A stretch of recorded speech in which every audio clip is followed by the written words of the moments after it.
So we're going under the hood on the Equinix outage. We saw some really interesting shares. Like Angelique was saying, this was a really long outage, like almost 12 to 15 hours. And we see an array of ISPs impacted. So yeah, let's get into that really quick now. Yeah, so we're looking just kind of at a tweet that was sent out by Equinix regarding the outage. Again, took place at their Docklands facility, LD8. And it was a power outage. And so it impacted their customers there, as well as other providers, including other exchange providers like Lynx, also reported that they were impacted as well because they maintain infrastructure within this facility and also peer and offer various services through that facility as well.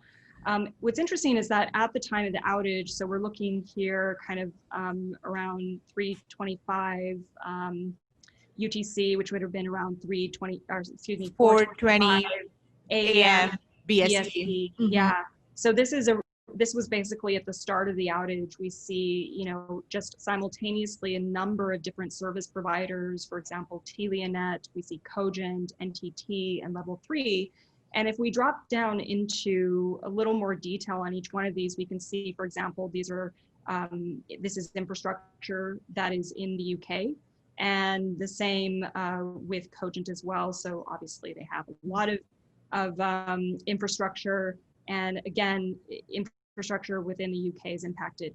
Good contrast to what we mentioned earlier in terms of when Cogent has a planned incident, it's usually distributed across a number of different sites, and we don't see that here. We really see that this is contained to kind of the blast radius of this Equinix power outage. And actually, that's a really good point that you mentioned, because from a timing perspective, this did happen local time pretty early on, right? Like 4:30.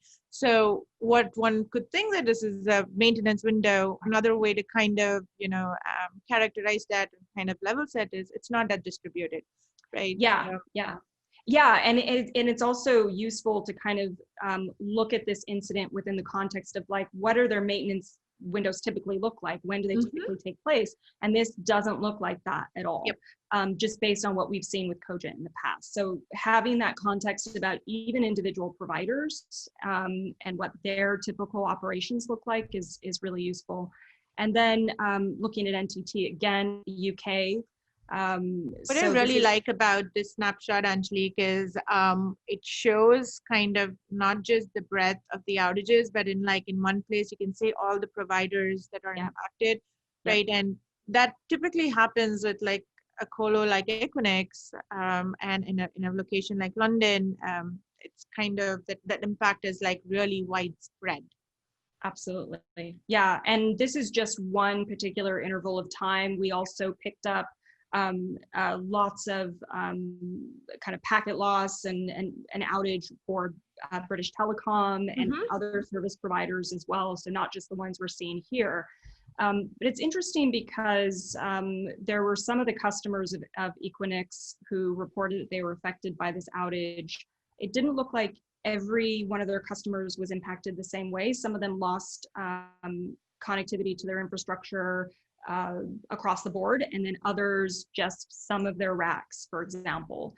And so we can see here, for instance, that some service providers and users connecting from certain locations, we only saw the effect for a very brief period of time at the onset of the incident, right? And this, yeah, you're right. And then if you filter here on Northampton, right, just to kind of reduce the scope of what you're seeing here, is that red dot, which is 100% packet loss, is very clearly seen in the Equinix facility. And to your point, this looks like a blip just from how long this outage lasted, and this could be because of not all providers were affected, not all power was impacted. So.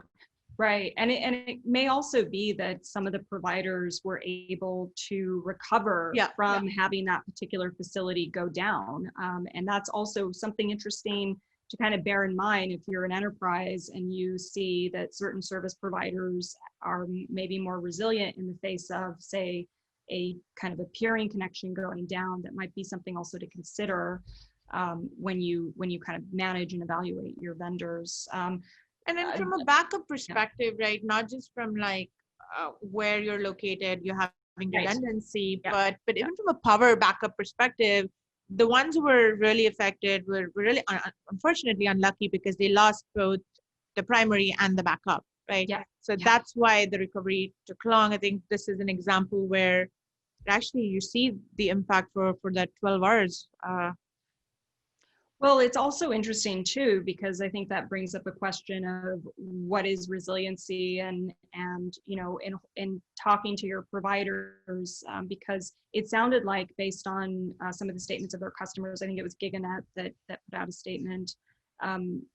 They, you know, again, they mentioned like both the A and B power sources. Well, typically those, for resiliency purposes, are completely independent of one another, and if one goes down, the other is meant to, you know, not be affected in the same way, but they were both affected. So I think there are a lot of questions that this brings up in terms of, you know, how resilient were they really in the first place.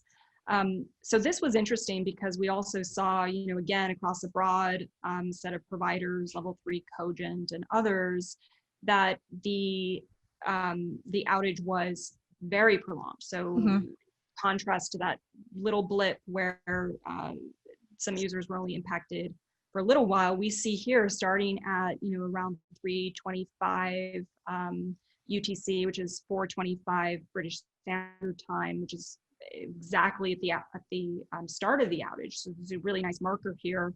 We see this 100% packet loss, and this continues for hours. And we see that it doesn't resolve until like 12 hours later, right?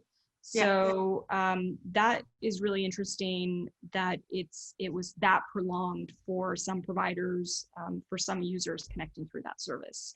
Now, I was going to say that, you know, talking about redundancy, there was this other outage, I think a couple of months ago on Google, I think GCP, which was also related to a power outage, but it then raised that question of redundancy because it impacted, like, you know, multiple availability zones in one specific region of theirs. So if you're thinking about redundancy, I mean, you have to think about it in like from various different perspectives while you're architecting your application, not just from at the app level, but, you know, but the physical infrastructure, and then you're peering. So it's not an easy task. So oh no, there's a lot of hidden dependencies too, you know, and sometimes you know, just knowing who your providers are is useful as well, because, for example, like Lynx said that their own customers were impacted because Lynx had a dependency on Equinix. So it can really be like this kind of nesting doll of dependencies, and you kind of have to understand what your exposure is. So you certainly have to go a few degrees deeper. So, you know, again, this was pretty interesting. Equinix said that by around 9:50 local time, it was completely resolved. There's some indications that it was resolved a lot earlier for customers, and we can see here that in this particular incident, it lasted around 12 hours, which is, from an outage standpoint, pretty significant. Pretty significant, especially because it's a working day. It's right in the middle of the day. Absolutely. So it's impactful. Yeah, totally. So so that was a really kind of interesting incident. Now we're going to kind of pivot and go back to the Spotify outage, because there's a lot of lessons that can be gleaned from this particular incident. So Archana, I know you're going to go on a deep dive with Prab Singh, and you guys are going to talk a lot about interesting stuff related to different trends and different browsers and kind of the evolution of TLS search and what's changing and all of that. So stick around and catch that interview.